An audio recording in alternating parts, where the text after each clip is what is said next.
Hello. हुजूर अस्सलाम वालेकुम। वालेकुम अस्सलाम। का जी मैं हुजूर अमरोहा से गुलाम मोहम्मद गौस रजा बात कर रहा हूँ, अमरोहा यूपी। अच्छा, अमरोहा से फरमाइए। जी हुजूर, एक गैर मुखलिस बदअकीदा इंसान है।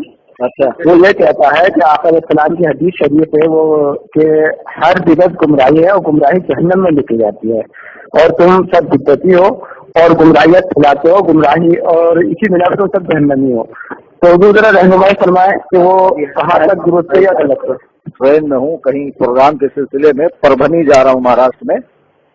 जी मकसद में मैं आपको बता देता हूँ, उसने जो हदीस पाक पढ़ी है और आप जी इसकी समझने के लिए बहुत उलूम की और बहुत समझ की, अकल की, सलाहियत की जरूरत है, जो इन खर दिमागों के पास है नहीं।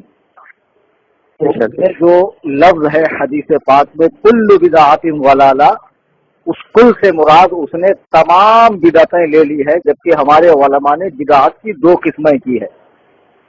एक बिदअत तो वो है कि जो दीन के उसूलों से, दीन के कवाइद से, कवानीन से, रसूलुल्लाह सल्लल्लाहु अलैहि वसल्लम की सुन्नत मुबारका से टकराते हैं, तो वो टकराने वाली बिदअत को बिदअत सय्या यानी बुरी बिदअत कहते हैं। लेकिन तो फैसिलिटीज, जो आसानियां रसूलुल्लाह सल्लल्लाहु अलैहि वसल्लम के ज़माने मुबारक में नहीं थी, बाद में वो उम्मत के इजमा ने और उम्मत के अमल ने उसको जारी किया, तो उसको वो बिदअत तो है, लेकिन बिदअत हसना यानी हसीन बिदअत है।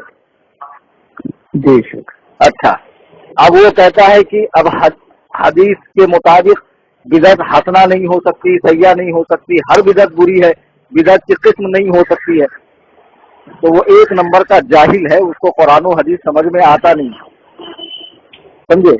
उससे कहना कि सूरे बकरा की आयत नंबर 260 देख ले। आपको आवाज आ रही? जी हाँ हुजूर, आवाज आ रही है माशाअल्लाह। कि हजरत इब्राहिम अला नबीना अलैहिस्सलाम ने एक मरतबा बारगाह इलाही में अर्ज़ की, कुरान करीम की आयत है, व इज़ क़ाल इब्राहीम रब्बी अरिनी कैफ़ तुह्यिल मौता क़ाल अवलम तु'मिन क़ाल बला वलाकिन लियत्मइन्ना क़ल्बी। और इब्राहिम कहे, मेरे रब मुझे दिखा दे तू मुर्दों को कैसे जिंदा फरमाता है। तो अल्लाह ने उनसे पूछा, क्या तुम्हें यकीन नहीं है? उन्होंने कहा, बेशक मुझे यकीन है, लियत्मइन्ना क़ल्बी, लेकिन मेरे दिल को इत्मीनान की जरूरत है, मुझे इत्मीनान चाहिए। तो अल्लाह ने उनसे फरमाया, क़ाल फ़ख़ुज़ अर्बअतम मिन अत-तैरि फ़सुरहुन्ना इलैका सुम्मा जअल अला कुल्लि जबलिन, कि तुम एक काम करो, 4 परिंदे लो और 4 परिंदों को ज़बा करके उनका आपस में कीमा बना के, कुल्लु जबलिन का लफ्ज है कुरान के अंदर है। कुल्ली जबलिन क्या लफ्ज है कुरान में?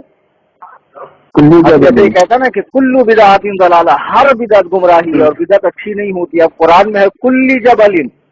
आज इस आयत की तफसीर उठाकर देखो आप, जितनी मोतबर तफासीर है, जलालैन हो, भावी हो, रूहुल मुआनी हो, रूहुल बयान हो, राजी हो, तफसीर कबीर हो, कसीर हो, तफसीर जुमल हो, जो भी तफासीर है, ज्यादा से ज्यादा आपने 7 पहाड़ों पर गोश्त डाला उसका। किसी में 4 है, किसी में 3 है, और ज्यादा से ज्यादा 7 पहाड़ों पर डाला। और डालने के बाद जब वो गोश्त डाल दिया उन्होंने, तो उसके बाद उन्होंने उनको निदा की, उन परिंदों को, समझे। तो वो परिंदे दौड़े हुए अल्लाह के हुक्म से उनके पास आ गए। अब उसको कहना, कुरान में तो कुल्ली जबलिन का लफ्ज है कि तमाम पहाड़ों पर डालो, तो हजरत इब्राहिम ने अल्लाह के हुक्म के खिलाफ काम किया क्या? जब इस हदीस में कुल्लु बिदअतिन का जो लफ्ज है ना, उससे मुराद अक्सर बिदअतें हैं। कैसी? अक्सर बिदअतें, हाँ, न कि तमाम बिदअतें, यानी उसमें बिदअत हसना शामिल नहीं, सिर्फ बिदअत सय्या है। अब उससे कहना है कि रसूलुल्लाह सल्लल्लाहु अलैहि वसल्लम की हदीस है कि मस्जिदों को मुंडी बनाओ, यानी उन पर मीनारे न हो, गुंबद न हो।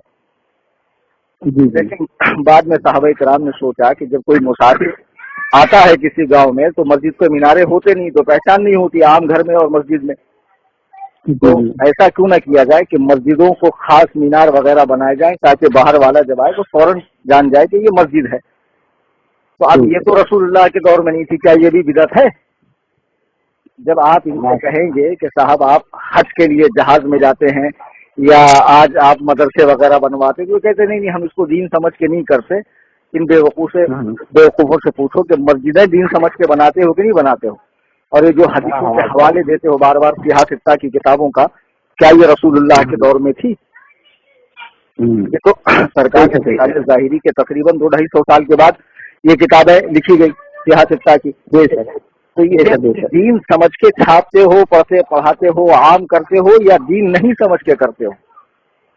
مدارس پڑھواتے ہو، مدارس کے اندر جو درس نظامی کا کورس ہے، حفظ و قرأت کا کورس ہے، عالمیت کا، فضیلت کا جو کورس رکھا ہے، الگ الگ نصاب، الگ الگ کتابیں، کیا صحابہ نے بھی یہی کورس کیا تھا؟ کبھی سنا آپ نے مفتی ابو بکر، مولانا عمر، قاری علی اور حافظ عثمان صحابہ کے نام کے آگے ٹائٹل سنے آپ نے؟ کبھی نہیں سنا سب کچھ، لیکن ان کے دور میں اس قسم کا کورس اور اس قسم کا نصاب اور ایک معینہ مدت تک پڑھایا جانا، پھر بعد میں دستار بندی کے جلسے اور ختم بخاری کا اہتمام، تو یہ سب تو صحابہ کے دور میں نہیں تھا. تو آپ تو کرتے ہو، تو دین سمجھ کے کرتے ہو یا دنیا سمجھ کے کرتے ہو؟ پہلے یہ بتاؤ. دین سمجھ کے کرتے ہیں. کو بھی ماننا پڑے گا کہ بدعات کی 2 قسمیں کی جائے گی. ایک قسم وہ جو شریعت اصول سے، رسول اللہ کی سنت سے ٹکرائے تو وہ بری بدعت ہے، اور جس کو مسلمان ضرورت زمانہ کے لحاظ سے اچھا سمجھ کر ایجاد کرے اور اس کی ضرورت ہو تو اسے بدعت حسنہ کہتے ہیں. جیسا کہ ایک حدیث پاک سے نبی فرماتے ہیں کہ میری ولا تجتمع امتی علی الضلالہ، میری امت کبھی گمراہی پر جمع نہیں ہو سکتی ہے. جس کام کو مسلمان اچھا جانے وہ کام اللہ کے نزدیک بھی اچھا ہے. اب رسول اللہ کے دور میں جماعت سے تراویح نہیں ہوتی تھی، حضرت عمر فاروق نے جماعت سے تراویح پڑھوائی 20 رکعت، اور پھر فرمایا کہ یہ اچھی بدعت ہے. بدعت کے ساتھ اچھی کا لفظ تو خود بخاری شریف میں موجود ہے. سمجھے آپ؟ ہلو